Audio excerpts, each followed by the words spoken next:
So I'm Shauna Macdonald.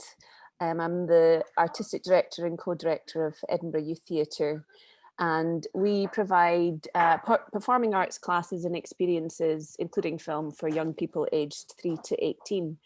We do project-based work as well, working with schools and other youth arts practices, and we're a youth work approach to it. So lots of youth-led projects and youth participation, and our whole ethos is trying to remove the obstacles to participation in the performing arts for young people. When you're teaching theatre, or you're teaching your classes, or running these classes, what are some of the most important things that you're thinking about whilst you're doing that? Our fundamental basis is that it's a safe, creative atmosphere for people to, with knowledgeable others, but with peer-to-peer support and learning, to find a creative voice. We're sort of always trying to make sure that the people that we've got involved in the project are how we tailor that project, so they're not trying to fit into what we've got for them.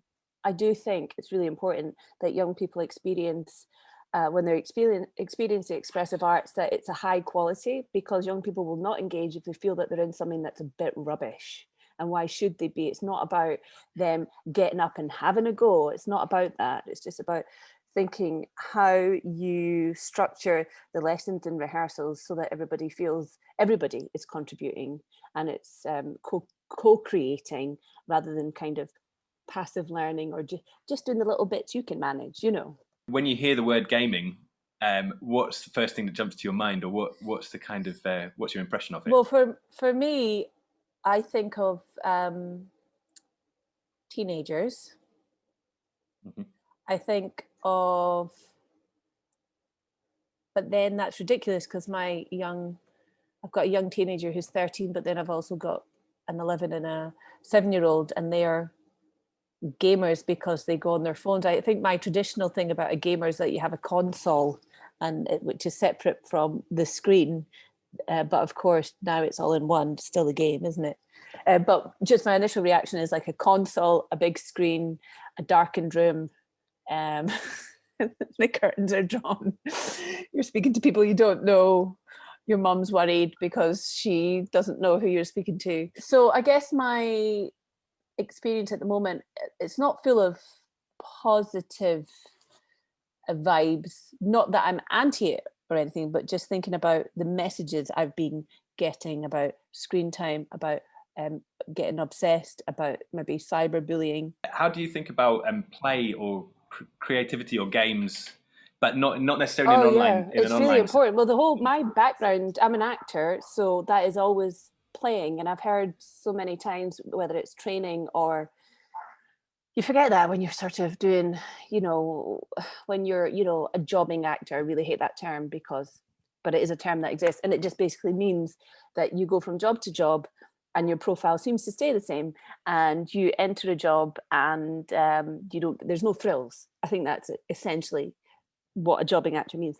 So sometimes you can forget that the whole point is that at one point in your life, you went to a youth theatre or drama club and you played, and it was amazing and it was fun. It's fun. It's supposed to be fun. It doesn't always have to be meaningful. It's the most important thing, in that it's fun and it makes you feel good. So in terms of things like trust building, creating a safe space, getting young people to open up and talk about ideas or their reflections or reactions to the world, you have to have a fun, creative environment.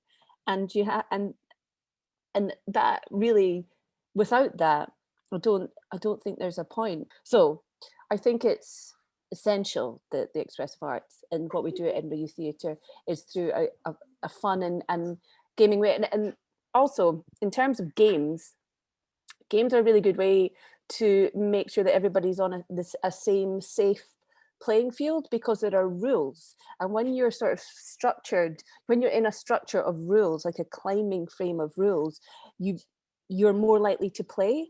It's like, I liken it to, that horrible feeling when you're thrown out onto a dance floor and you're not a dancer and you don't know any dance moves, and it's just awful.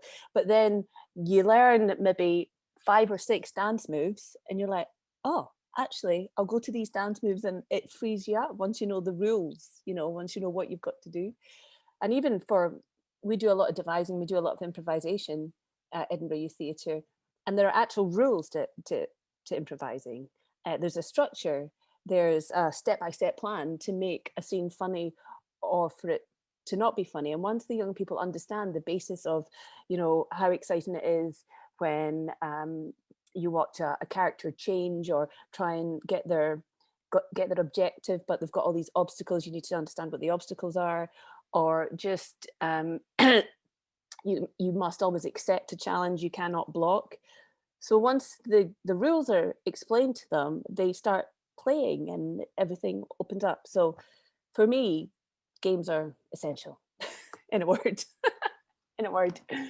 Do you devise your own games in the theatre, or do you take existing games? So youth theatre leaders have like this treasure trove of games. Like, it's one fun part. There's lots of we have co-leading, and also what we do is there's always, if it's not a leader, two leaders, it'll be a leader and an assistant, but sometimes that assistant is a trained leader and they're just doing extra hours. So what the great thing about Edinburgh Youth Theatre, whether it's online or in the space that we have at Belfield, is that you get to see all the other teachers teach, all the other leaders lead, and all the other games that they have discovered or adapted or resourced, and what they bring to the class. And it's an endless stream. There's so much online as well in terms of games, especially at the moment as well, how to adapt to making games suitable for this platform. But also we had to think, when we went back face to face for 8 weeks, how to do these games but socially distanced as well.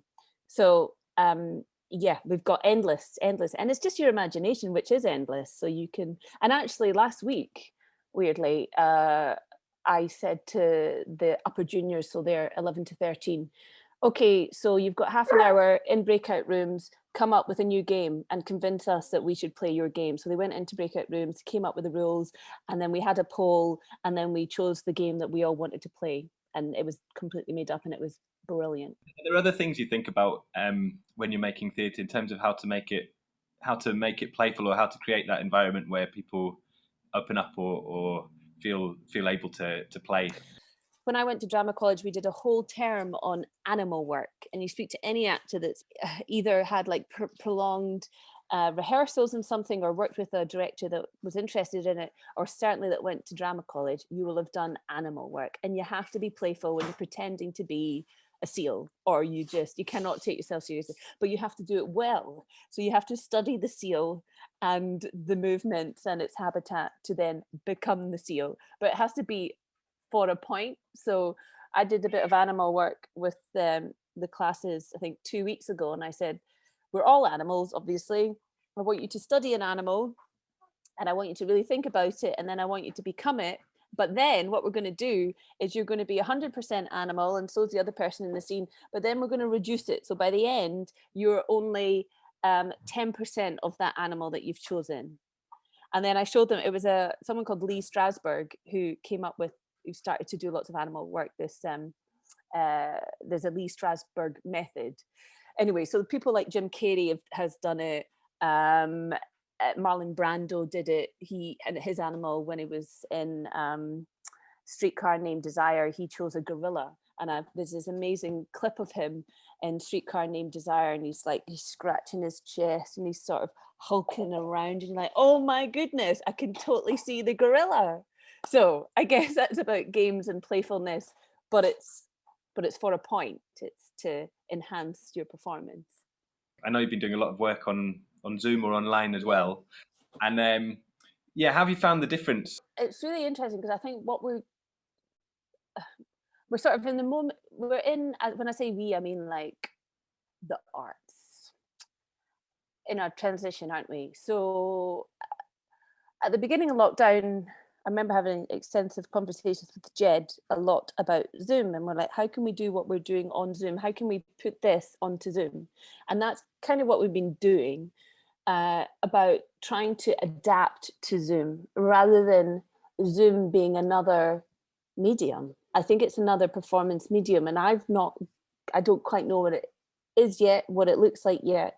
And I think it also goes in line with, where does film stop and where does digital theatre begin, or where does theatre begin? And I was having a discussion with Mary from Scottish Youth Theatre, what this sort of digi art, video art, film theatre, online, what it actually is going to evolve into. And it's not just, you know, the scenes for survival or keep the light on that the NTS and the Traverse did, where it's like, let's film a theatre piece. It's something different, and that's why I'm really interested in talking to you about gaming. When I think of things like graphics and gaming and digital stuff, I'm like, well, that is expertise level, and I don't know how to do that. I have to completely outsource professionals. I've got all these amazing youth theatre leaders, and I think it has to be about how we all now educate ourselves or investigate and inquire how to move this art piece forward, and just accept that this is another thing. We did a really successful summer school, which was teaching young people how to, the craft of filmmaking essentially, but how to write, shoot, edit, direct and star in your own film using your smart device. So you can do it all by yourself.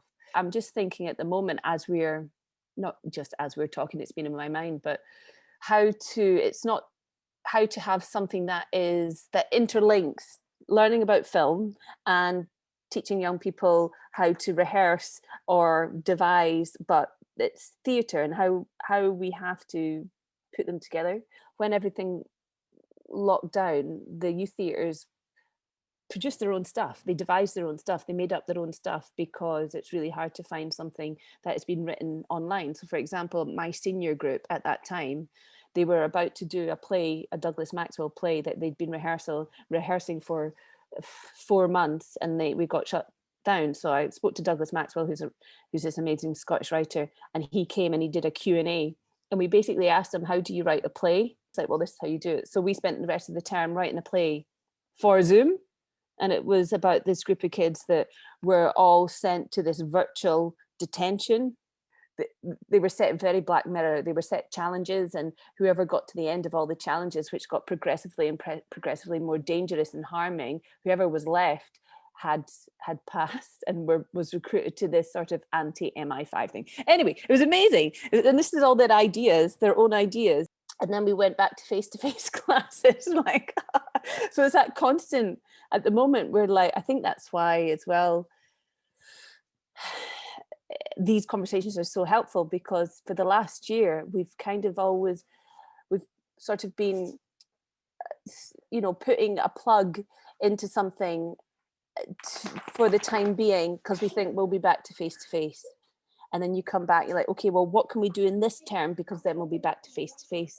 But actually, we can't keep thinking like that. We have to think about this new medium, this new thing, and all the wonderful possibilities and exciting things. For you, Edinburgh Youth Theatre, or for the young people that you work with, what might be a useful sort of next step in terms of kind of online or hybrid engagement? Yeah, I think having conversations with young people about their experiences in the gaming world, and having the technical, I don't even know what it's called when you create a game. What is that?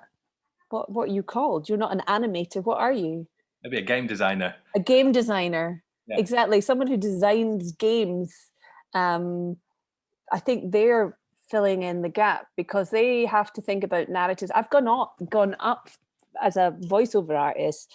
You know, you were sent the scripts and they're so detailed. Your character backstory is really detailed, and the costumes and the narratives and your enemies and your allies. It's like, it's a world. It's, you know, I was in a film called Mutant Chronicles that was based on a game, you know, so there is obviously this connection, but I'm not entirely sure how I can put it into a class without it. Just at the moment, I need someone to sort of unlock it for me, because in the moment it's like getting a gaming expert to come in and talk to the young people about how they got into being a gaming designer and expert, but where do they marry at the moment? I don't know.